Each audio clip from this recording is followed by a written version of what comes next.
आज घरी श्रावण गुरुवार स्वामी सेवा. स्वामी समर्थांची सेवा करण्यासाठी आम्ही सर्व स्वामी भक्त गुरुवारी एकत्र येतो. स्वामी स्तवन, स्वामी मंत्र, वेगवेगळे जप, भजन आणि आरती करतो. याचा उद्देश फक्त एकच, सर्वांनी एकत्र यावं, श्रावणाच्या सुंदर सुंदर वाईब्स, निसर्गाचं सुंदर वातावरण या सगळ्याशी आपण एकरूप व्हावं. त्यामध्ये टाळाचा निनाद, टाळ्यांचा निनाद आणि सगळ्यांचं एकत्र येणं, यामुळे एक वेगळीच एनर्जी, एक वेगळीच वाईब तयार होते आणि सगळीकडे नुसता आनंदी आनंद भरतो. हे अनुभवणंसुद्धा एक वेगळं सुख आहे. बाकी तुम्ही आस्तिक नास्तिक त्या फंद्यात न पडता ही सुंदर एनर्जी अनुभवली पाहिजे असं मला वाटतं. आज मी ऑफिसचं काम पटकन आवरलं, त्याच्यानंतर सगळी साफसफाई करून घेतली. श्वेताने ही सुंदर रांगोळी काढली स्वामींची. मी वरती आले, बॉर्डर्स काढल्या, रंग भरले, पूजा करून घेतली आणि सगळे स्वामी सेवेला आले.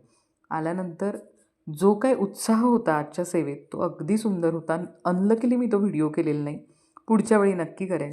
पण वेगवेगळी भजनं, कवणं आज खूप सुंदर झाली. काय एनर्जी होती. एकसारखे टाळ वाजवणं, त्याच्यावरती टाळ्या वाजवणं, आ हा हा, काय सगळ्या महिलांनी साथ दिली. मस्त वाटत होतं. असं सुंदर जगलं पाहिजे. पटकन ऑफिस आवरायचं, त्याच्यानंतरचा वेळ असा गुरुवारचा गुरुवारच्या सेवेत आपला द्यायचा आणि मस्त फ्रेश व्हायचं.